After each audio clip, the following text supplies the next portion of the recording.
नमस्कार क्रिकेट रसिक हो. मी डॉक्टर राजेंद्र भस्मे आणि आपण पाहत आहात डॉक्टर राजेंद्र भस्मे टॉक्स हे चॅनेल. कालच्या दिवसामध्ये 3 ठिकाणी सामने चालू होते. आंतरराष्ट्रीय विश्वचषक महिला स्पर्धांमध्ये इंग्लंड विरुद्ध दक्षिण आफ्रिका हा सामना गुवाहाटी येथे झाला. इंग्लंडच्या संघासमोर दक्षिण आफ्रिकन संघ अक्षरशः ढेपाळला. दक्षिण आफ्रिकेनं फक्त 69 धावातच 20 षटकामध्ये ऑलडाऊन झाला.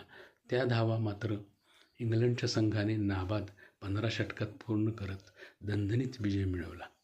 तिकडे नागपूरमध्ये विदर्भ क्रिकेट असोसिएशनवर इराणी चषकाचा अंतिम सामना सुरू आहे.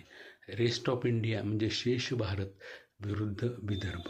या ठिकाणी विदर्भानं 224 धावांची आघाडी घेतल्याने त्यांना इराणी चषकाचा विजयी मार्ग सुकर झाला आहे.